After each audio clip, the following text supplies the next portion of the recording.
हाँ जी, नमस्कार, राधे राधे, हर हर महादेव। मैं आपका आचार्य देव।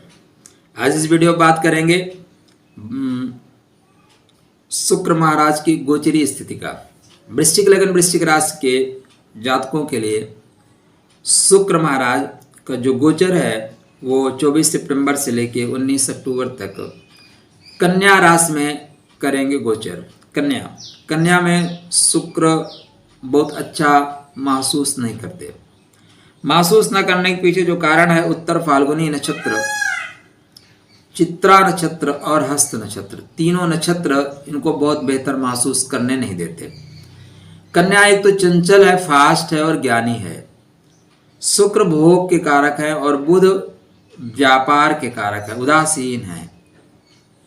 शुक्र को कभी भी बुध की और शनि के राशियों में आनंद नहीं आता, क्योंकि ये स्वभाव से वैरागी हैं, विराग है।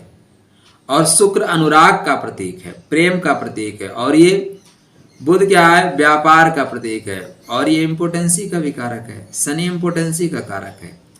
और यहाँ पे जाके शुक्र को इसीलिए आनंद नहीं मिलता, क्योंकि वो राग ही नहीं, अनुराग ही नहीं है। तो यहाँ पे शुक्र को निम्नता प्राप्त होती है, लेकिन एक विशेष डिग्री पे जाके प्राप्त होती है। स्टार्टिंग में और अंत में आपको देखना होगा कितने डिग्री पे नीच के होंगे। तो यहाँ पे नीच के शुक्र आपको क्या परेशानी देंगे। तो पहली चीज तो ये जान लीजिए कि नीच के होंगे ही नहीं। शुक्र यहाँ पे जैसे प्रवेश कर रहे हैं तो यहाँ का अधिपति बुध वक्री होके इनको वापस आ रहा, इनको लेने के लिए वापस आ रहा है। आओ महाराज, आप किसी के घर जा रहे हैं और वो आप उसके दरवाजे पे पहुंचे, उसके पहले चौराहे पे खड़ा मिल जाए आपको, आइए प्लीज वेलकम, हम तो आपका इंतजार कर रहे हैं। मन प्रफुल्लित हो जाएगा, हृदय गदगद हो जाएगा। आप विचार करिए, ऐसा होता है ना। आप किसी के घर गए, बेल मारे और अगला आदमी सो रहा है, पता है वो आप आने वाले हैं, सो रहा है, तो आपको लगेगा यार इसके घर में क्यों आया। और जैसे आपने बेल बजाने को सोचा, वो दरवाजा खोल के वेलकम प्लीज सर, मैं तो आपका वेट कर रहा हूँ, वो दरवाजे के बाहर या चौराहे पे आपको मिल जाए तो कैसा लगेगा। मन प्रफुल्लित हो जाएगा जी, गदगद हो जाएगा। तो शुक्र वक्री हो रहे हैं, मतलब बुध वक्री हो रहे हैं शुक्र को वापस रिसीव करने के लिए, चौराहे पे ही मिल रहे हैं। तो शुक्र को यहाँ नीचता नहीं मिलेगी, शुक्र गदगद हो जाएगा। अब यहाँ गदगद हुआ तो इसके पास जो कुछ है वो आपको प्रदान करेगा। तो क्या है इसके पास, तो इसके पास सप्तम है। सप्तम मतलब आपके जीवन की पूर्णता, आपका शक्ति स्थान। और द्वादश है। द्वादश क्या है, सैया सुख है। द्वादश सैया सुख है। तो यहाँ पे आपको सैया सुख प्रदान करने वाला है, व्यापार में प्रगति देने वाला है, लाभ के घर में है तो कामनाओं की पूर्ति करने वाला है। ठीक। द्वादश भाव को एक और चीज याद रखिएगा कि ये गुप्त शत्रु का भी होता है, गुप्त शत्रु का भी होता है। अष्टमेश भी शत्रुता को बताता है और द्वादश का स्वामी भी शत्रुता को बताता है। ठीक। आपकी कुंडली में मंगल महाराज जो है वो भी, उनकी जो मेष राशि वो शत्रुता को बताती है और वो सप्तम भाव में गोचर कर रहे हैं। सप्तमेश अपने से पंचम एकादश में गोचर कर रहा है और वो विदेश का स्वामी है, लाभ के घर में है। इस समय आपकी कुंडली में अष्टमेश और बुध एकादश में गोचर करेंगे और यहीं पे सूर्य महाराज अपने ही नक्षत्र उत्तर फाल्गुनी से आपके कुंडली में स्टार्ट कर रहे हैं। देखिए ध्यान दीजिएगा, अब इन ग्रहों का गोचर, क्योंकि यहाँ पे उत्तर फाल्गुनी हस्त चित्रा 3 नक्षत्र चलेंगे, तो जो जिसका कारकत्व लेके है वो चीजें देने के लिए कृत संकल्प है। अब शुक्र क्या है, विदेश के स्वामी हैं। शुक्र लाभ, आपके सप्तम भाव के स्वामी है, बैठे हैं लाभ में। अब आपको जो लाभ का स्वामी स्वतः है वो स्वतः बैठा हुआ है एकादश भाव में, लेकिन वो अष्टमेश है। वो भी अष्टम भाव क्या है, भारत से जो बहुत नीचे के देश हैं, विदेशी आप कह लीजिए, वहां से लाभ देगा। जमीन से नीचे से चीजों से लाभ होगा आपको। गुप्त मार्ग का है, गुप्त जगह का है, गुप्त धन है, जीवन साथी का गुप्त धन है, ससुराल का धन है। एक भाव सैकड़ों चीज़ों को प्रतिनिधित्व करता है। आप जितने गहराई में डूबेंगे उतनी चीज़ें आपको प्राप्त होंगी। अगर आप तट पे ही बैठे रहेंगे तो लहरों से खेलते रहेंगे, घुस के देखिए मोती आपका इंतजार कर रहे हैं। यहाँ पे कर्म भाव का जो स्वामी है वो भी यहीं पे गोचर कर रहे हैं, सूर्यदेव।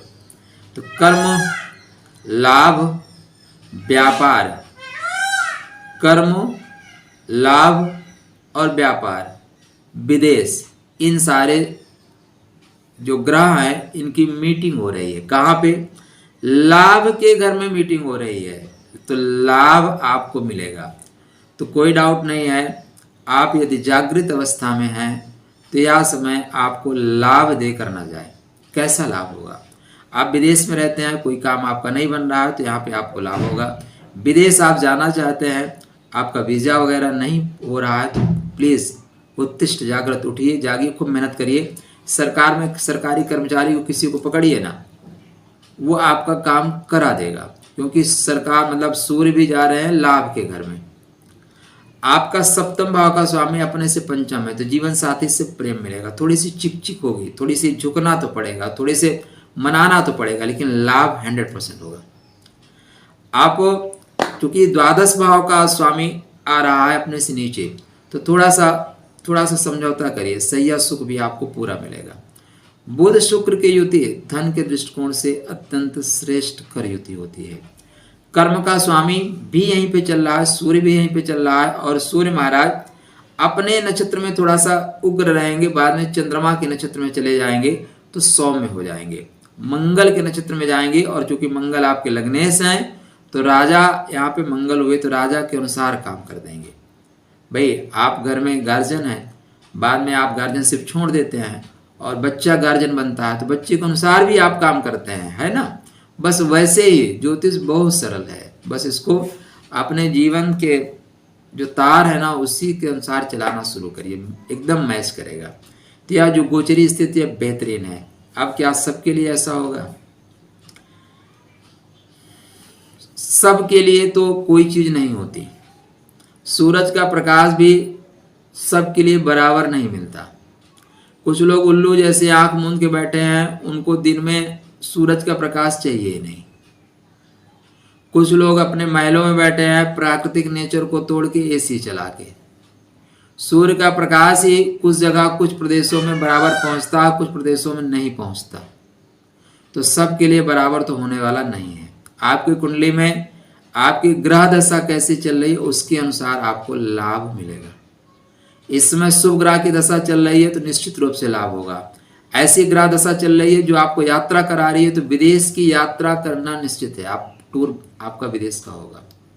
ऐसी दशा चल रही है जो जीवन साथी से लाभ हो, तो आप जीवन साथी के साथ कहीं यात्रा कर रहे हैं, लाभ हो।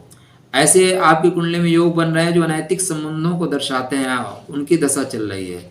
तो यहाँ पे चूंकि सैया का सुख अपने से द्वादश लाभ के घर में है तो पैसे के माध्यम से सैया सुख प्राप्त करेंगे। अब एक ही ग्रह अलग अलग तरह से आपको प्रभाव दे के जाएगा। जिनकी जैसी दृष्टि होगी उनके लिए वैसी सृष्टि होगी। मतलब आपकी कुंडली में जो ग्रह जिन भावों का प्रतिनिधित्व लेके चल रहा है या अंतरदशा महादशा किसकी चल रही है उसके अनुसार आपको फल मिलेगा, सीधा सा बात है। तो लेकिन हमारी तरफ से आपके लिए शुभकामना कि इसका आप अधिक से अधिक लाभ उठाएं। शुक्र के मंत्रों का जाप करना, बुध के मंत्रों का जाप करना श्रेष्ठ फल देने वाला है। ध्यातव्य रहे सूर्य यहीं पे है और सूर्य शुक्र की जो युति होती है, खाया पिया एक नहीं, गिलास टूटी 9 तुरंत आपको बदनाम कर देगा, तुरंत बदनाम कर देगा। और यदि आप अनुराधा विशाखा में है तो अत्यंत सावधानी रखें महाराज, चूक तो हो ही जाएगी। चलिए परमात्मा आपका कल्याण करें। राधे राधे।